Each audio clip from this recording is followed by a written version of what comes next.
Muy buenos días, nos da muchísimo gusto ver esta conferencia y compartir con ustedes este mensaje tan impactante que va a sacudir las conciencias y nos va sobre todo a hacer recapacitar acerca de qué corta es la vida y qué importante es para nosotros enfocarnos verdaderamente hacia lo que vale la pena. Porque si tú me preguntas cuál es el tesoro más grande que Dios nos ha dado, es la familia. Y la familia es el tesoro más grande que tenemos, nuestra esposa, nuestros hijos y todo lo demás es completamente secundario. En esta semana, el presidente de Estados Unidos, Donald Trump, hizo un anuncio que ha puesto y ha sacudido la mayor parte de las naciones, principalmente a más de 22 millones de árabes, al declarar que Jerusalén es la capital del Estado de Israel y que la embajada que se encuentra actualmente en Tel Aviv, como las embajadas de más de 86 naciones que en 1986 fueron sacadas de Jerusalén, va a volver otra vez a establecerse en la ciudad de Jerusalén. La ciudad de Jerusalén es la ciudad más conquistada de la historia y es la raíz de tres de las más grandes religiones del mundo entero, que es el judaísmo, el cristianismo y el islam. El islam reclama Jerusalén como su capital.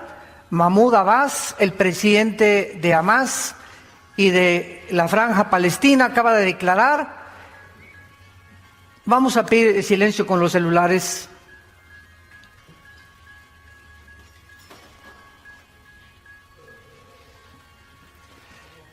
Y estamos tratando de poder compartir con ustedes la importancia que tiene estas declaraciones. Porque acaban de declarar, ¿verdad?, que pues no, Jerusalén no es la capital de Israel, es la capital de los palestinos. Aun cuando los palestinos comenzaron a existir en 1962, porque no hay tal cosa como una raíz de palestinos, ni tampoco un trasfondo, ni una nación, sino que en 1962 un hombre llamado Yasser Arafat fundó la Organización para la Liberación de Palestina, y los palestinos simplemente son los árabes que antes de 1948, lo cual voy a desarrollar un poco más tarde, estuvieron ocupando durante casi 1500 años cuando estuvieron en el exilio los judíos, y reclaman a ellos, aun cuando el libro sagrado del Corán no menciona Jerusalén una sola vez. ¿Cuál es el problema que nos encontramos actualmente? El mundo va a estallar una guerra tremenda de acuerdo al libro que tengo en mis manos que se llama la Biblia. Este libro contiene los registros más antiguos de física, de genética, de química, de biología, de arqueología, de antropología, de literatura, de poesía y de cualquier disciplina académica que tú me quieras mencionar. Durante estos 40 años que tenemos compartiendo este mensaje, en septiembre de este año cumplimos 40 años de levantar este libro a las naciones, no he encontrado a una sola persona en la mayor parte de las naciones donde hemos dado estas conferencias que se atreva a decirme qué libro es más importante y más grande que la Biblia. Haz esta pregunta a físicos, astrofísicos, ateos, agnósticos, políticos, deportistas, artistas, y la persona que se atreva a decir que hay un libro mejor que la Biblia no sabe lo que está diciendo o ignora profundamente el contenido de este compendio de 66 libros que nos dan realmente las respuestas que nunca la ciencia nos va a responder. ¿De dónde venimos? ¿Quiénes somos? ¿Y hacia dónde nos dirigimos? La ciencia no puede decirnos de dónde venimos, porque para que sea científico tiene que ser repetitivo. Entonces la ciencia especula, teoriza, tienen hipótesis, como la teoría del Big Bang, pues parece que fue un accidente, y el colmo es, ¿verdad?, asegurar y repetir la mentira de hace más de un siglo que venimos de Chita, que somos la selección natural de los animales o especies más evolucionadas, cuando no existe, damas y caballeros, señores maestros de la escuela, una sola evidencia científica de una mutación a otra mutación. ¿Pero por qué se enseña esto? Simplemente porque no hay manera de descubrir de dónde venimos, ni cuál es el origen del universo, ni cuál es el destino del ser humano, porque somos hombres imperfectos, somos una raza caída. Entonces necesitábamos la revelación de Dios, que Él bajara a este mundo hace 2000 años, que muriera en una cruz, que fuera enterrado y que fuera resucitado a los 3 días, para que pudiéramos nosotros tener la certeza inequívoca de que hay vida después de la vida y que Jesucristo es el Hijo de Dios. Realmente estamos viviendo, de acuerdo a la Biblia, la recta final, la última generación. ¿Qué tan cerca nos encontramos de nuestra propia autodestrucción?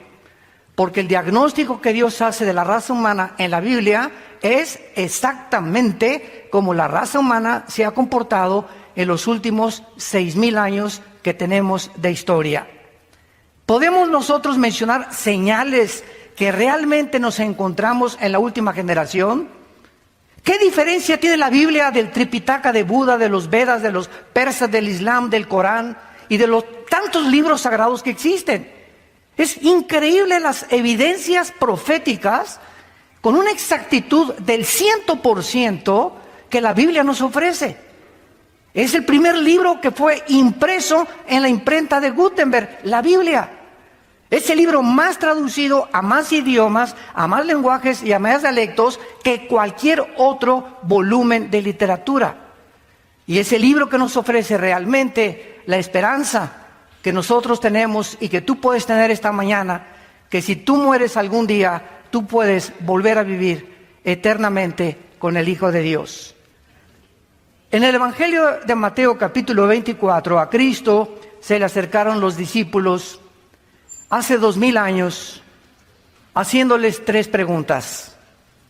Y estando él sentado en el monte de los olivos, versículo 3, los discípulos se le acercaron aparte diciendo, dinos, número 1, ¿cuándo serán estas cosas? 2, ¿qué señal habrá de tu venida? Y número 3, ¿qué señal habrá del fin del mundo? Respondiendo Jesús les dijo, miren que nadie los engañe. Vendrán muchos en mi nombre diciendo, yo soy el ungido, o sea, yo soy el Cristo, y a muchos se engañarán.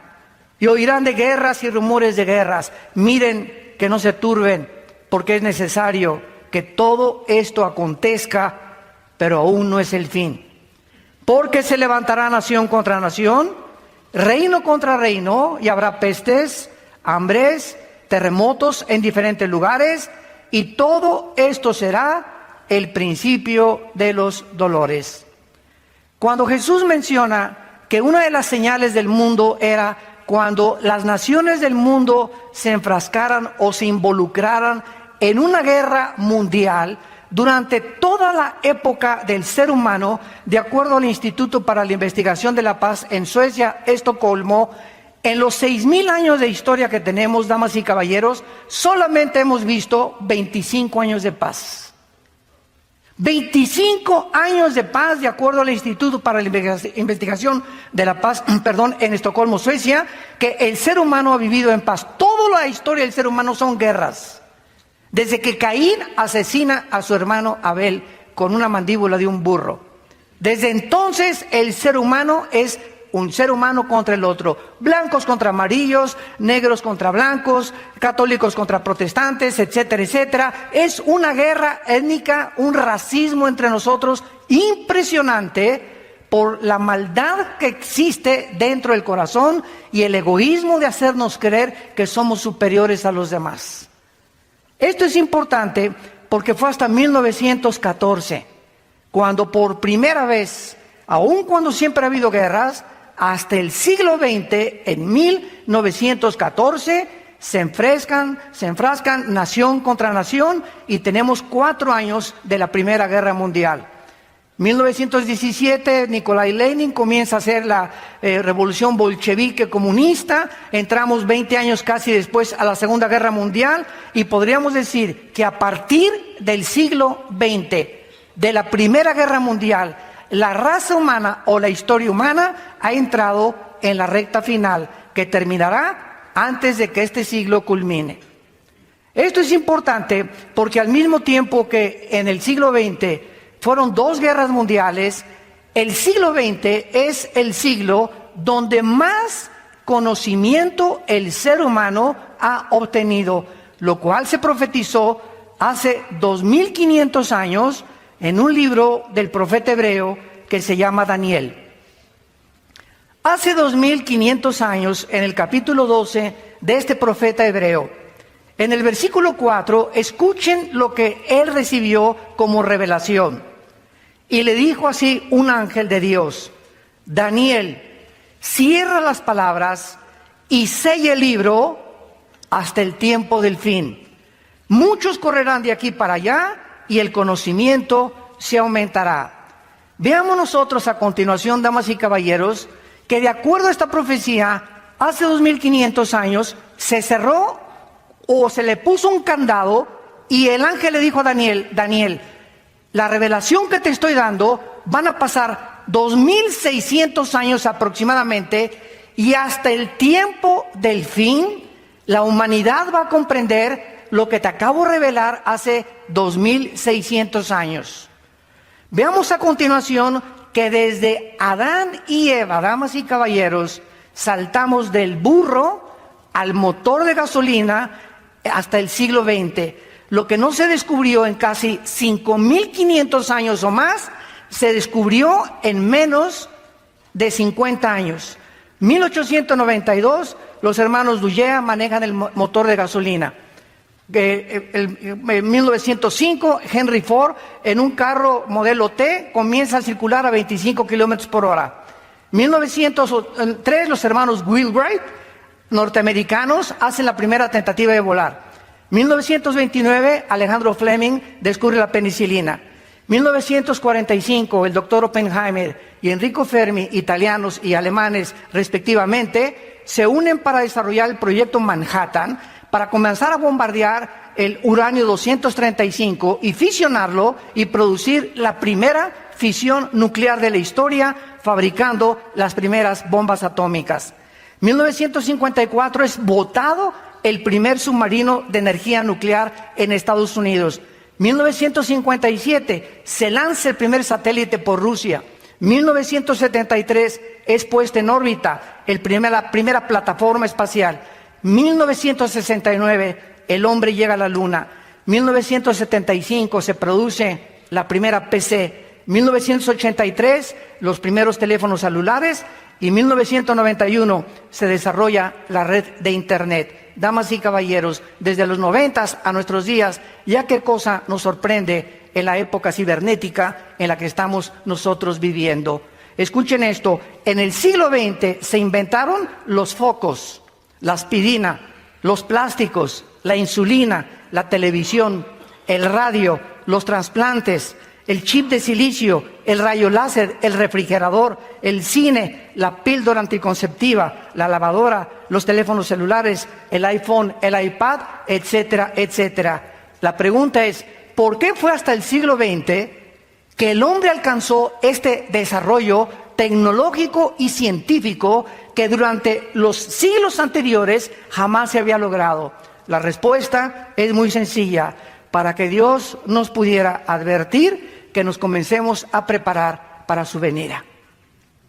Dice la Biblia en la primera carta a los tesalonicenses: porque no somos hijos de las tinieblas, somos hijos de la luz, y no somos de la noche ni de las tinieblas.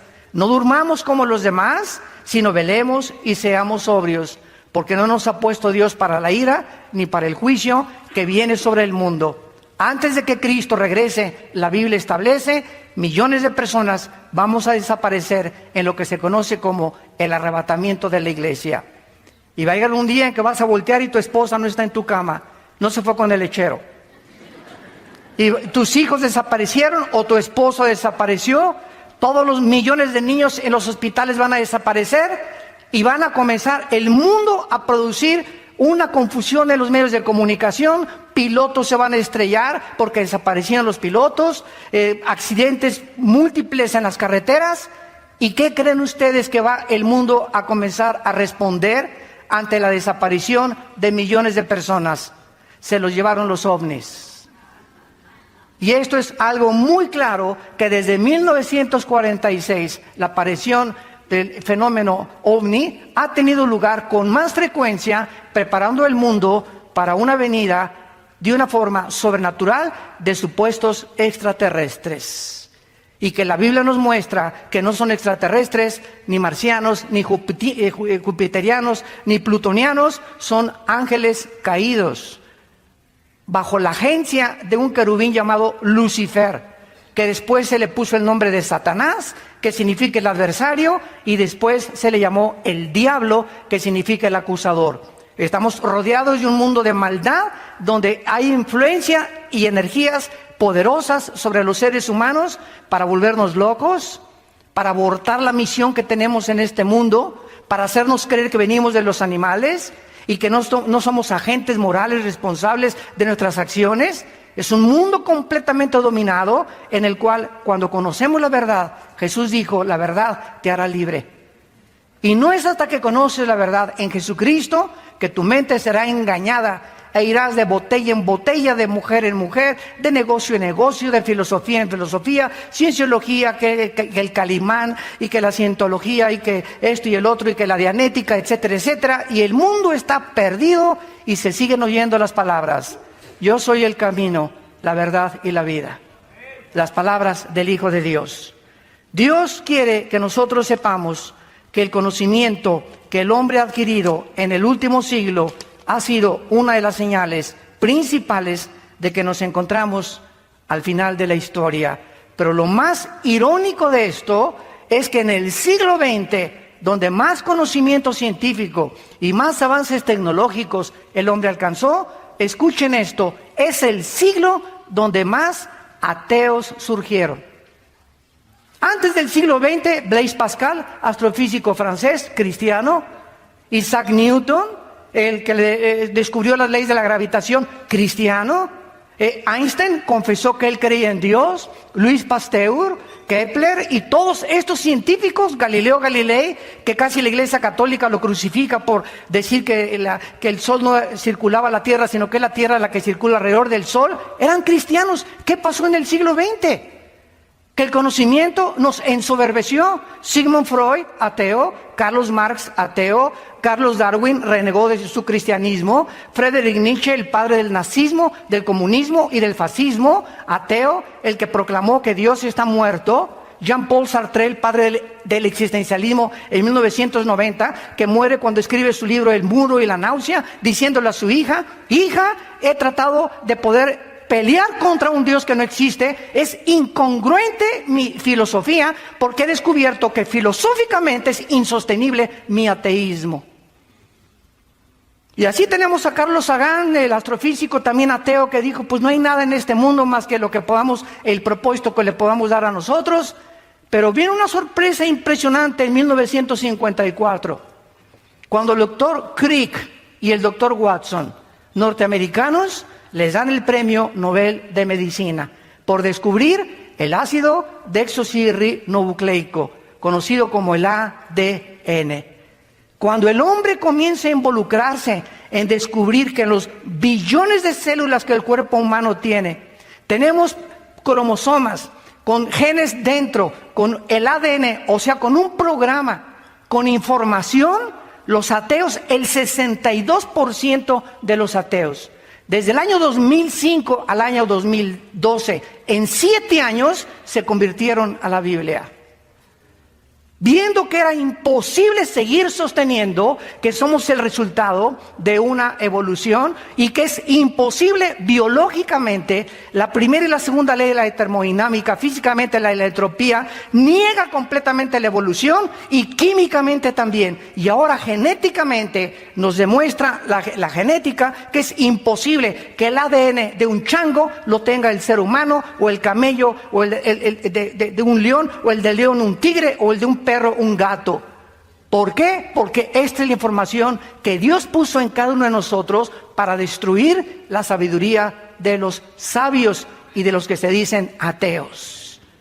Y gracias a Dios que ahora ahí está el Instituto para la Investigación de la Creación Científica en San Diego, California.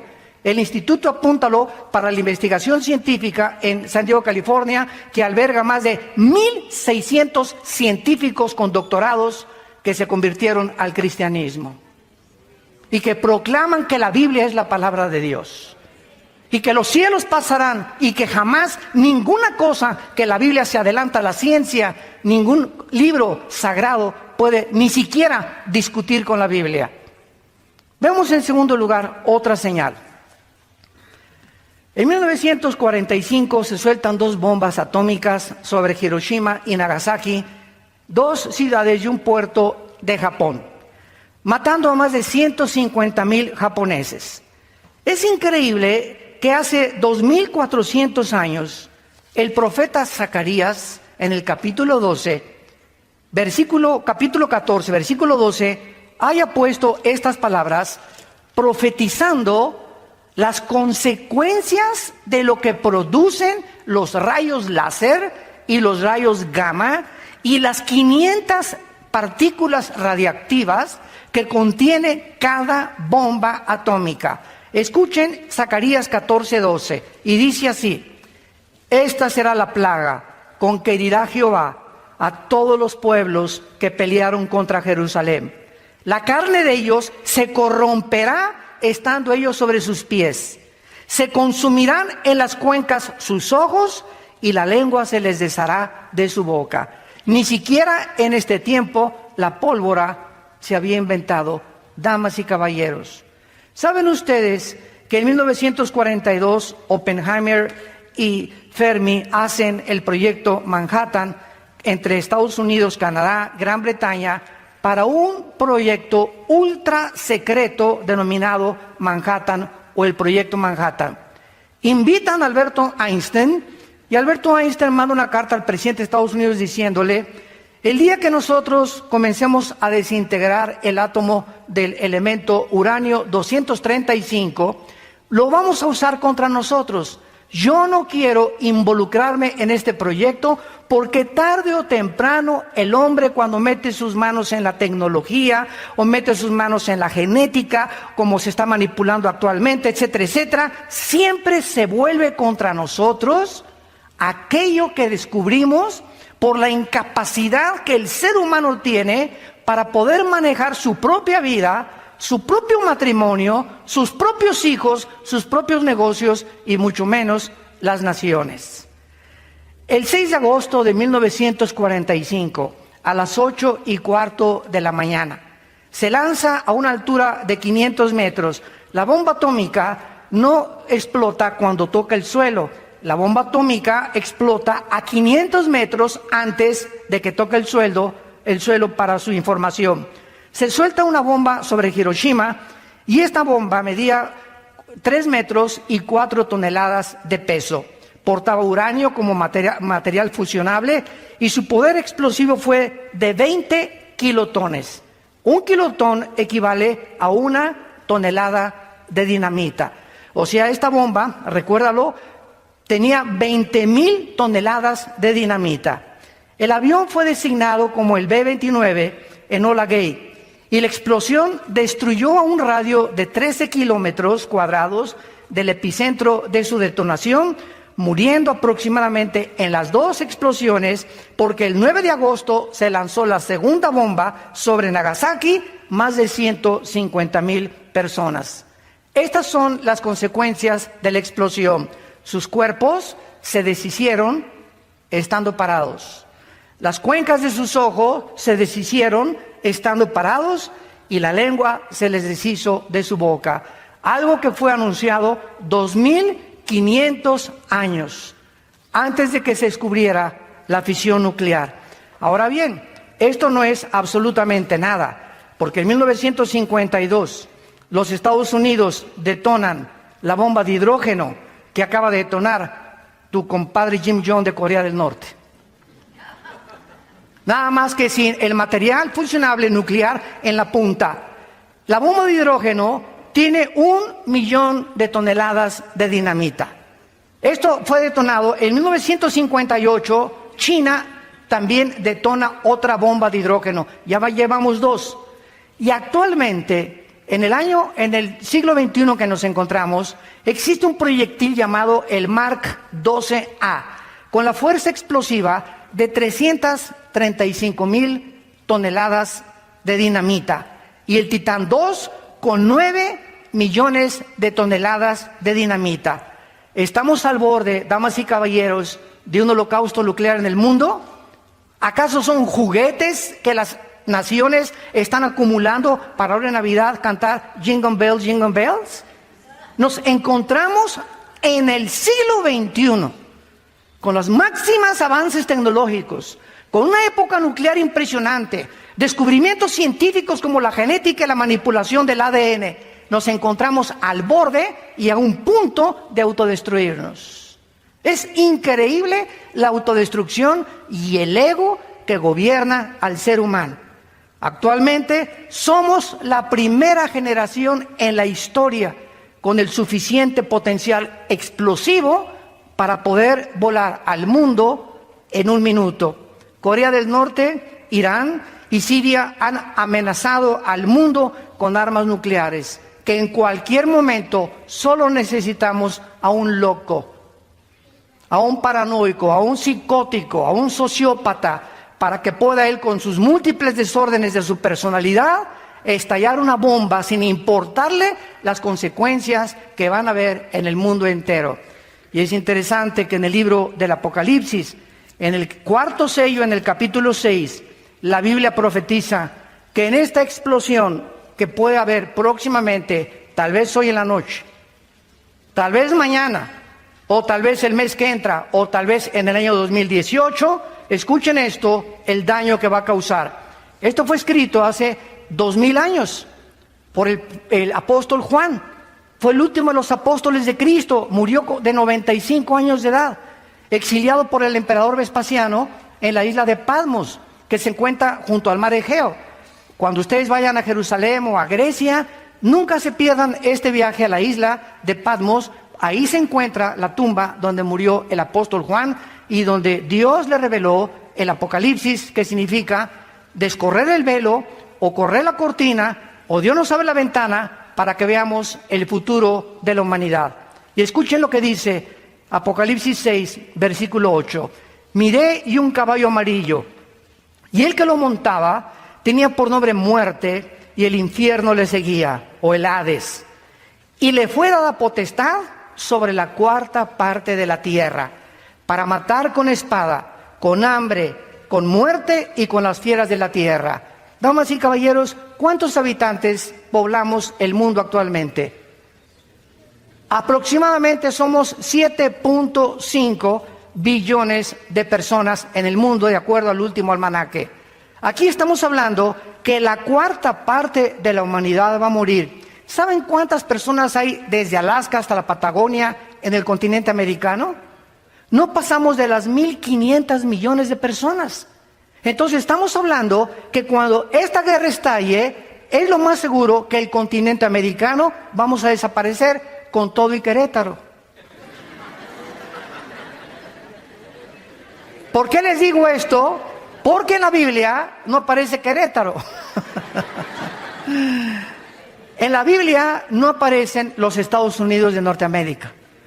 A pesar de que desde 1945 Estados Unidos de Norteamérica ha tenido la supremacía militar, política y económica del mundo, compitiendo en la Guerra Fría con la Unión de Repúblicas Socialistas Soviéticas del 52 al 90-91, Estados Unidos no aparece en la Biblia. Y lo más seguro es que, como en la Biblia aparecen las naciones que van a sobrevivir a la última guerra, son las naciones, la mayor parte de Europa, algunas de Asia y del Medio Oriente. El continente americano desaparece completamente. Así que, ¿verdad? Prepárate para encontrarte con tu Dios, y si es a través de una guerra nuclear, nosotros ya tenemos lista la maleta para irnos el día que sea. Dice la Biblia que ahora nosotros encontramos la tercera señal acerca de que nos encontramos en la recta final.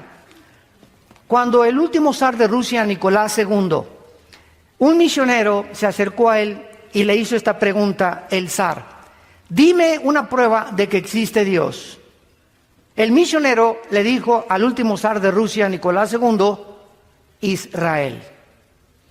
Cuando el zar oyó la palabra Israel, comenzó él a cuestionar desde luego al misionero con mucho más preguntas, y la mayor parte del mundo ignora que Israel, que es el tamaño de Nueva Jersey, Estados Unidos, es un botoncito en el Medio Oriente, rodeado por más de 20 naciones árabes con más de 25 millones de personas, es la única civilización étnica en la sociología, la única civilización que ha sobrevenido a todos los babilonios, a los griegos, a los egipcios, a los caldeos. Todos han desaparecido en las arenas del desierto, pero Israel, el 14 de mayo del siglo pasado, de 1948, ante los ojos expectantes de la humanidad, en un solo día se constituye en el Estado libre, soberano e independiente de Israel, nombrando a David Ben Gurión el primer ministro y convirtiéndose en el centro de la manzana de la discordia, principalmente Jerusalén, hasta el siglo XXI en que nos encontramos.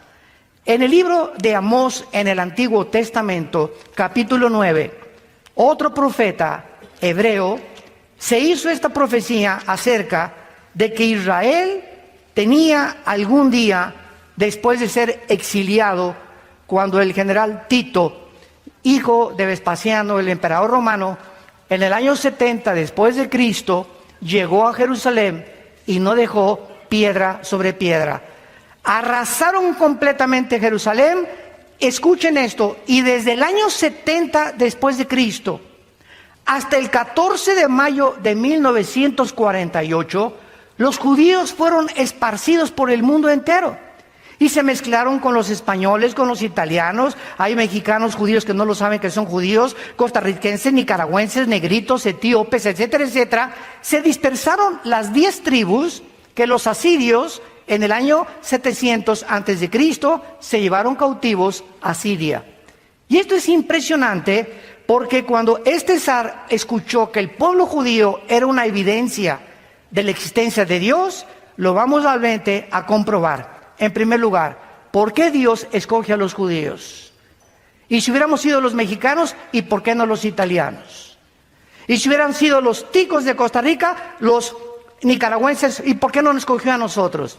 La cuestión es la siguiente: Dios en su soberanía escoge a un pueblo para formarlo sobrenaturalmente, porque el pueblo judío nació de la esposa de Abraham, Sara, cuando ella tenía 90 años y los ginecólogos le dijeron que era estéril.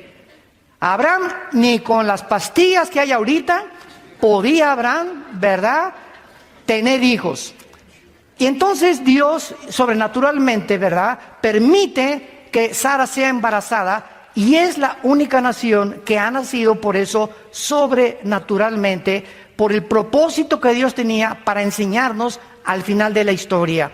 Entonces, en segundo lugar, Dios escoge a los judíos para que a través de ellos tuviéramos 66 libros que forman el compendio de las Sagradas Escrituras, y para que a través de los judíos, y no hubiera ninguna otra alteración, todos los autores de la Biblia, menos el doctor Lucas, que era gentil, eran todos hebreos.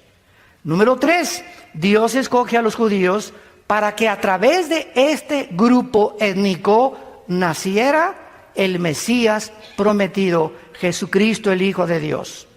Cuando Jesucristo hace su aparición en la escena mundial, Jesucristo tenía que demostrar que Él descendía genéticamente de Abraham y de Adán para poder identificarse con todos nosotros.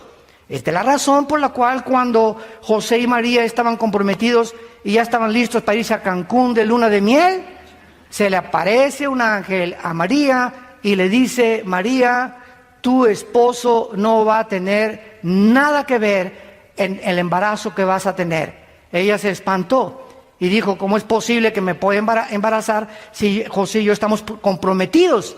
Y entonces el ángel, en el Evangelio de Lucas y el Evangelio de Mateo, le dicen a María, el santo ser que va a nacer en tu vientre será hijo del Altísimo y le pondrás por nombre Yeshua, que significa Jesús el Salvador. Ahora bien, damas y caballeros, hasta 1954, escuchen muy bien, hasta 1954, cuando se descubre el ADN, la gente comienza a entender por qué José no se pudo meter con María. ¿Por qué el Hijo de Dios no podía nacer como tú y yo nacimos? Y entonces se descubre que las mujeres tenemos 46 cromosomas los hombres y 46 cromosomas las mujeres. Pero las cromosomas del óvulo o sexuales de la mujer son 23 cromosomas. Y las 23 cromosomas del cromosoma o del esperma del varón, apúntalo. La mujer tiene 2 cromosomas XX. El hombre tiene cromosomas XY. Y estas cromosomas son las que determinan el género masculino o femenino. Tú eres varón y yo soy varón porque mi padre, cuando tuvo relaciones con mi mamá, fue el cromosoma Y el que fertilizó el óvulo de mi mamá y nacimos varones. Y tú eres mujer porque el cromosoma X de tu papá fertilizó las 2X de tu mamá y naciste mujer. En otras palabras, las mujeres no tienen el cromosoma Y, solamente tienen 2X, el hombre tiene el Y. Ahora, ¿qué fue lo que pasó?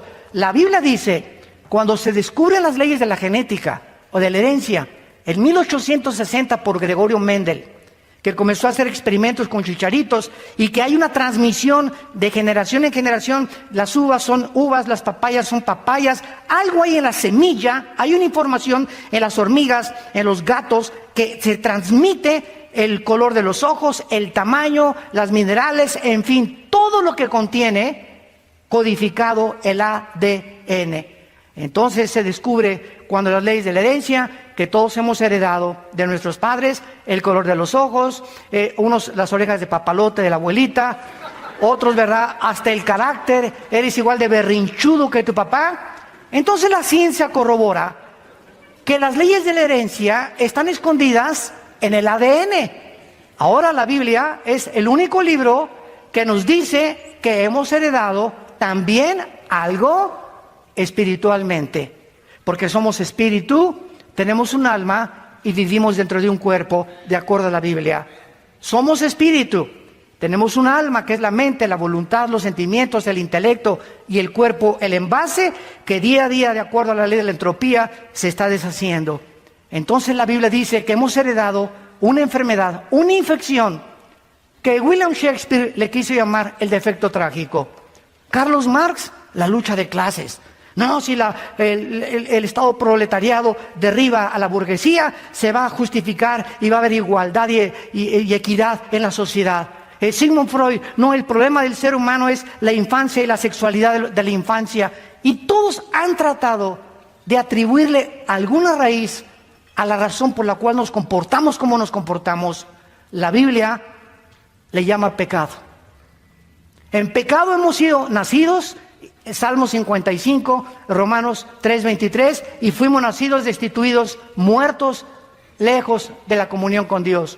Desde Adán hasta nuestros días nacimos desconectados de la fuente de energía.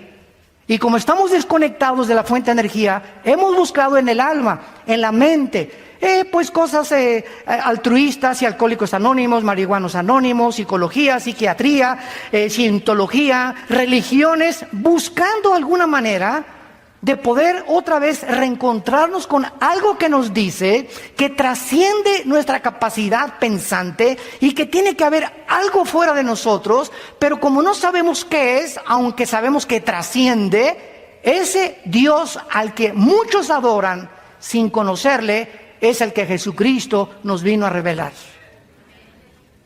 Y hasta que tú encuentras a ese Dios que en tu alma... Yo lo busqué en el comunismo, en la dialéctica materialista, lo busqué en la psicología, en la psiquiatría. Me quería ir de monje budista a los Himalayas cuando tenía como 20 años. Quería raparme y ser Hare Krishna también. En fin, ¿verdad? Todos buscamos algo. ¿Por qué es vivo? ¿Por qué existo? Y fue lo que Sócrates anticipó hace aproximadamente 2200 años. Pienso, luego existo. Existo, luego vivo. Vivo, tiene que haber una causa. Esta causa no está dentro de mí. Esta causa tiene que estar fuera de mí. Entonces, a esa causa fuera de mí le llamo el Dios desconocido. Al que las religiones adoran sin conocerle, es al que Jesucristo nos vino a reconciliar y hacernos regresar al corral de las ovejas. Esta es la maravillosa vida de Jesucristo. Y es cuando nosotros comenzamos a entender claramente por qué Jesucristo tenía que venir de los judíos. Escuchen esto. Tú vas a España y busca tu árbol genealógico. O busca de dónde viene el apellido Chipaltroco. O el apellido X. Y vas a encontrar 4 o 5 generaciones, con excepción de los reyes de Holanda, de España, de Inglaterra, etcétera, etcétera, de Suecia. Hay muy poca gente que sabe quiénes fueron sus tatarabuelos. Se pierde completamente y se desvanece con la historia. Jesucristo es el único ser humano de quien se puede trazar su genealogía desde Adán en la Biblia. Cuando yo comencé a estudiar teología y me dieron el doctorado, me atribulaba. Hijo de tal, hijo de tal, hijo de tal. ¿Para qué me sirve a mí? Hijo de tal, hijo de tal, hijo de tal, hijo de tal, hijo de tal. Y dije, no, le voy a voltear la página, enséñeme otra cosa, le decía a mis maestros yo. Hasta que descubrí un día claramente por un maestro que me dijo, ¿sabes por qué Dios guarda las genealogías en Lucas y en Mateo de Jesucristo? Para que Él pudiera demostrar con sus credenciales a los judíos y a los árabes que Él venía y descendía de Abraham. Porque Dios le dijo a Abraham, en Isaac te será la descendencia, no en Ismael, no en la tribu de los demás, a través de Judá de David de Salomón, y así vemos toda la genealogía hasta la Virgen María. Y la Virgen María descendía de Salomón, el hijo de David, que vino a través de Abraham para que supiéramos nosotros que Él era el Mesías prometido por Dios. Esto es maravilloso a los ojos de la Biblia. Pero veamos en Amós capítulo 9 esta profecía que contiene 3 puntos sobrenaturales. Y dice así, Amós 9, 14 y 15. Traeré del cautiverio a mi pueblo Israel. Edificarán las ciudades, las habitarán, plantarán viñas, beberán el vino de ellas, harán huertos, comerán el fruto de ellos. Pues los plantaré sobre su tierra y nunca más serán arrancados de su tierra que yo les di, ha dicho Jehová Dios tuyo. Cuando los judíos regresan casi después de 2000 años a la tierra de Israel, no había un solo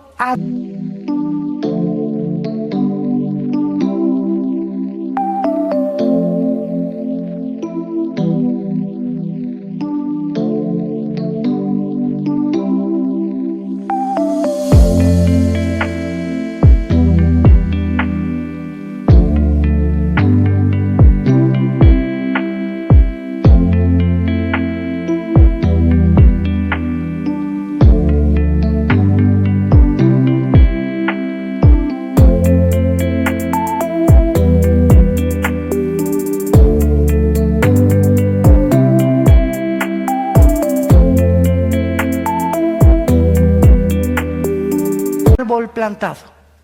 Era un desierto la tierra de Israel. A las 5:30 de la mañana, el 15 de mayo, horas después de que se establece por las Naciones Unidas, después del genocidio de los nazis, que regresen a su tierra, los atacan 1 hora después que se constituyen como Estado a través de las Naciones Unidas. Los árabes los atacan por primera vez. Y después vienen las guerras que vamos a ir viendo, pero cuando llegan los judíos no había árboles. En 2000 años, los pocos árabes, que ahora les llaman palestinos, no sembraron ningún árbol. ¿Saben ustedes que en 1950, 2 años después de que ellos llegan a Israel, plantan en la obra de la ingeniería hidráulica más portentosa del siglo XX, 7 millones de árboles, olivos. En 2 años irrigan la tierra y plantan más árboles de los 6 millones de judíos que los nazis asesinaron en la Segunda Guerra Mundial. Aquí lo dice claramente: traeré del cautiverio a mi pueblo Israel y habitarán las ciudades que yo les he dado. Ahora bien, los plantaré y a nadie los va a arrancar. Cuando ellos llegan, los atacan. En el 52 los vuelven a atacar. En 1967, la guerra más portentosa, sorprendente y misteriosa de todas las milicias de Alejandro el Magno, de Napoleón Bonaparte, de Carlomagno, el general Schwarzkopf, que fue el general que dirigió la coalición en 1990-91 en la guerra del Golfo Pérsico, graduado de West Point, escribe en sus memorias, lo puedes comprar por internet, el libro del general Schwarzkopf, lo que él dice: la guerra de los 6 días en Israel es la guerra más milagrosa, portentosa, sobrenatural que he leído y que jamás nadie puede jamás sobrepasar. ¿Qué pasó en la guerra de los 6 días en junio del 1 al 6 de 1967? El presidente Nasser, en aquel tiempo de Egipto, junta Jordania, Siria, Líbano, Irak, y les dice: aplastemos a los judíos, saquémoslos al mar Mediterráneo y terminemos con este problema de una vez y para siempre. Dios les salva milagrosamente, porque después de que Egipto, Siria, Irak y Jordania, con casi 500,000 de soldados, 2.800 tanques y 800 aviones rodean a Israel. Escuchen esto.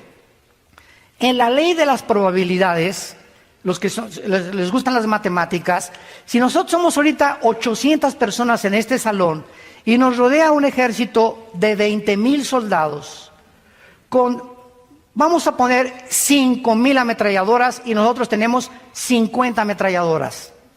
En la ley de las probabilidades, ¿qué probabilidades tendríamos de salir vivos? Yo les voy a decir cuántas: 10 a la 12ª potencia. Infinito. Escuchen, son las mismas probabilidades que Israel tenía en 1967 para que salieran vivos. ¿Qué sucedió? El 2 de junio, un sargento iraquí se comunica con uno de Libia, de Líbano, y le comienza a transmitir un mensaje del ataque contra Israel.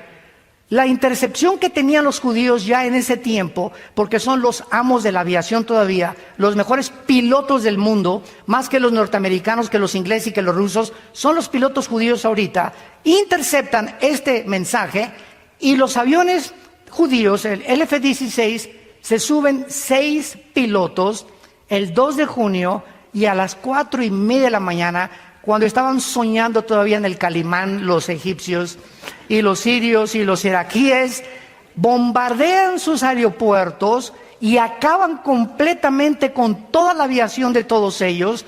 El 4 de junio los judíos dominaban el aire, lanzan todos los tanques y el 6 de junio se encontraban en la península del Sinaí, en las colinas del Golán, al norte del mar de Galilea, y habían reconquistado por primera vez Israel, Jerusalén, la parte occidental y la parte oriental. El general Moshe Dayan, que fue el que dirigió esta operación de guerra, se levanta, ¿verdad? Alaban a Jehová y le dan gracias a Dios, y las Naciones Unidas les mandan un mensaje: por favor, retírense de la colina del Golán, retírense de Egipto, porque si no se arma otra guerra y vamos a partir Jerusalén en 2 secciones. Se pueden quedar con la parte oriental, que es el Muro de los Lamentos, donde están ahorita, y en la parte occidental, que es donde están los musulmanes con la mezquita de Omar. Desde 1948 hasta el 67 habían tenido el control otra vez de Jerusalén. Damas y caballeros, qué impresionante que hayan terminado la guerra en estos 6 días. ¿Saben por qué acabaron el 6.º día? Porque el 7.º tenían que descansar. Hasta eso, ¿verdad? Fue algo irónico completamente. ahora después se levanta Yasser Arafat, se levanta Hezbollah, se levanta Hamas, se levantan todos los grupos terroristas, los han bombardeado, los han tratado de sacar. Nunca desde el 48, escuchen esto, los medios de comunicación te pueden decir muchas cosas, nunca desde el 48 Israel ha comenzado una sola guerra, siempre han sido defendidos.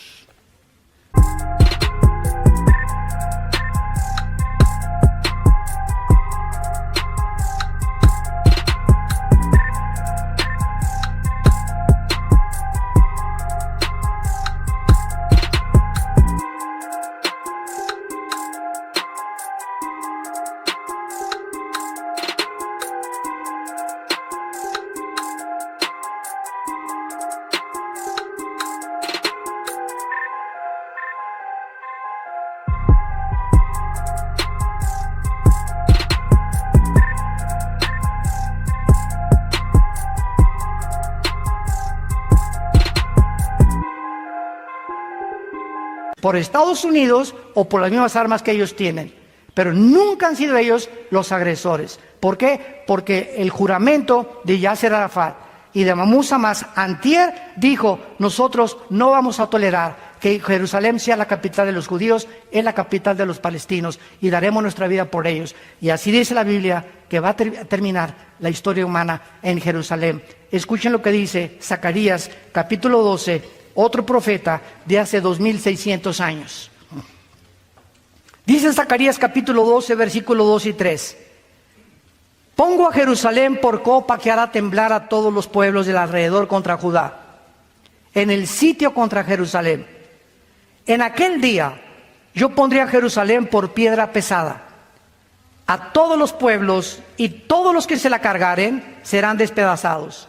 Bien que todas las naciones de la tierra se juntarán contra ella. Esto fue escrito hace 2500 años, cuando ellos no habían sido todavía dispersados, cuando no habían regresado otra vez, pero estaba el profeta diciendo que Jerusalén sería la mecha que encendiera la tercera guerra mundial.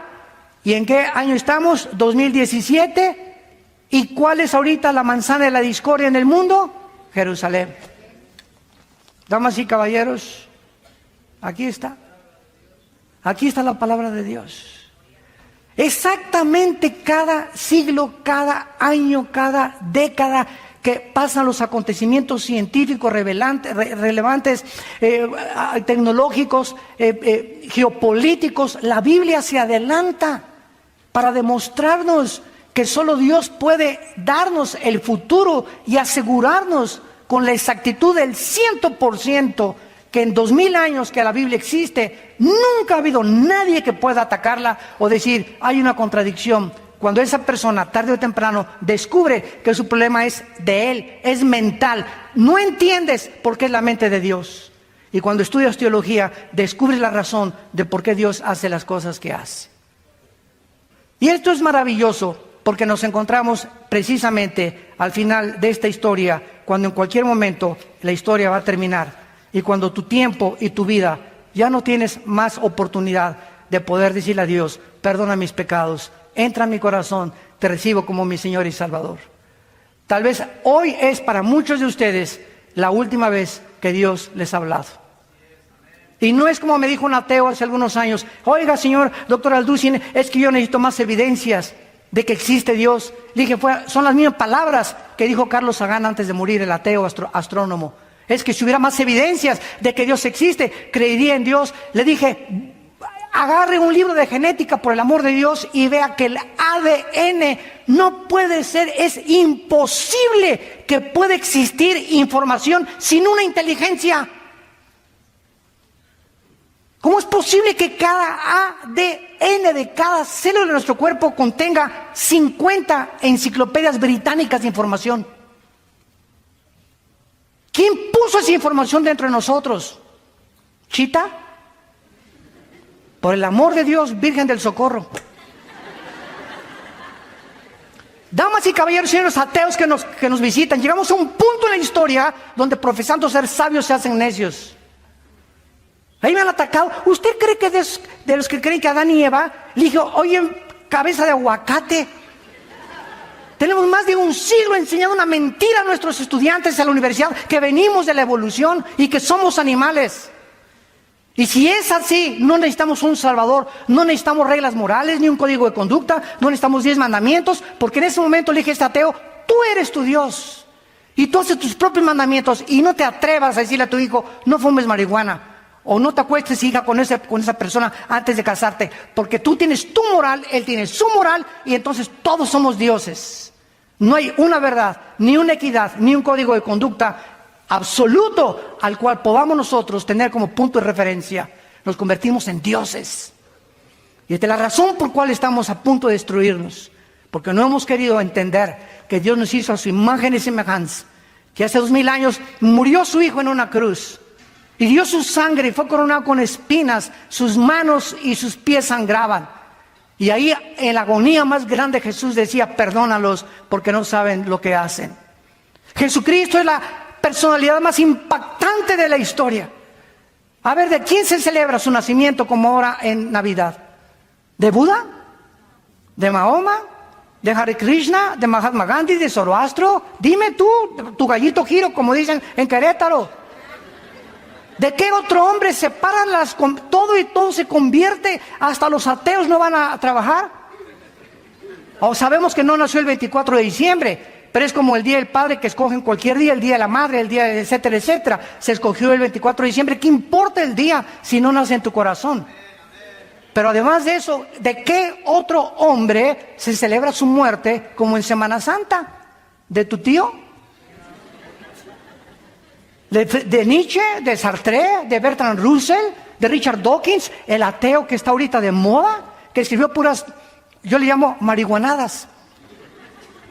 A ese grado hemos llegado la humanidad de tontería.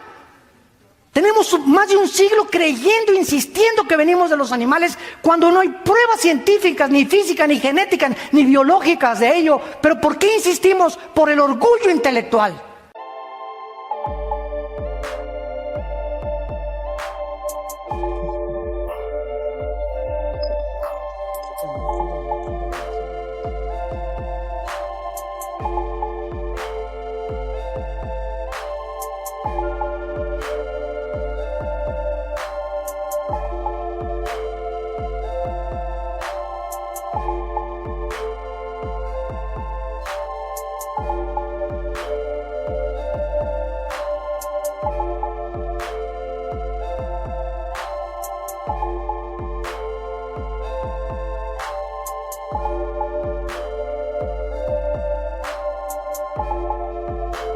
La soberbia del hombre es la que te impide venir a la cruz, hincarte en esta mañana y darle tu vida al Salvador.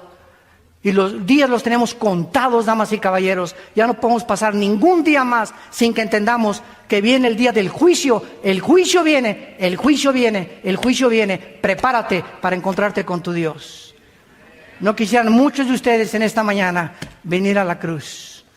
Yo invito a muchos de ustedes en esta mañana que se acerquen al Señor, al Dios de la Biblia, al Padre de Abraham, de Isaac y de Jacob, al Dios y Padre de Jesucristo, que lo resucitó a los 3 días y que anhela tener comunión contigo, una relación personal viva, dinámica, orgánica con tu alma, para que tú descubras que hay algo más que hacer dinero, hay algo más que el sexo, más que el hedonismo y los placeres. Nunca encontrarás la paz, por más rico que seas, por más político y diputado y gobernador que te hagan y presidente de la República. Llegarás como un artista, el deportista más famoso, la artista más famosa, Miss Querétaro, Miss Mundo, Miss Universo, lo que tú me quieras decir. Al final encontrarás el vacío en tu alma que persiste. Como dijo Madonna hace 6 meses, tengo miedo de pasar los 55 años de edad y no tener la adrenalina de un público que me adore, porque se me va a acabar. Y así como se le acabó a Michael Jackson y Elvis Presley, a los políticos y deportistas, llega un momento en la vida en el que ya dices, ¿qué sigue? ¿Qué sigue? Porque fuimos creados con ese vacío que solo Cristo lo puede llenar. Y Él puede entrar a tu vida en esta mañana, porque Él le has abierto la puerta al comunismo, a la dianética, a la cientología, al Himalaya, al ateísmo, al agnosticismo, al escepticismo. Ábrele la puerta a Jesús. No pierdes nada. Él viene para darte vida y vida en abundancia. Tú Háblale, dile, Señor Jesús, vamos a inclinar nuestra cabeza algunos instantes y ahí desde tu lugar dile estas palabras con todo tu corazón. Señor mío y Dios mío, reconozco que soy un pecador, una pecadora, y que no puedo hacer nada con mis pecados, porque yo no me lo puedo lavar a mí mismo, ni tengo el poder para cambiar de vivir. Creo que en esa cruz derramaste tu sangre preciosa hace 2000 años, y como creo que resucitaste de los muertos a los 3 días, te pido, Señor Jesús, que entres a mi corazón como mi Señor y mi Salvador. Te doy las gracias por haber pagado en mi lugar la cuenta pendiente de pecado que tenía contigo y que nada ni nadie la podía borrar más que tu sangre preciosa. Gracias por entrar a mi vida. Quiero conocer la verdad. Quiero ser libre.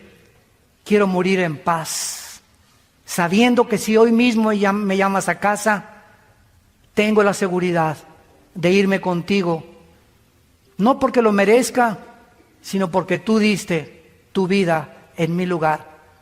Te doy gracias por el poder que ahora me das en el Espíritu Santo para comprender las cosas profundas de tu mente y entender que separado de ti nunca podré hacer nada. Te lo pido y te doy las gracias en el nombre de Jesucristo, tu Hijo amado. Amén. Gracias a Dios por este libro. Gracias a Dios por la Biblia. Gracias, Señor. Gracias, Padre, por este libro maravilloso. Gracias, Señor.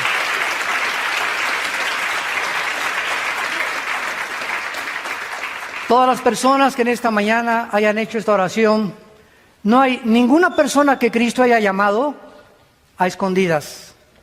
Todas las personas que Jesús las llamó públicamente. Zaqueo, el chaparrito, bájate del árbol y sígueme. Mateo, déjame tu mesa de impuestos y sígueme. Los pescadores, vengan y síganme. Dejando sus redes, le siguieron.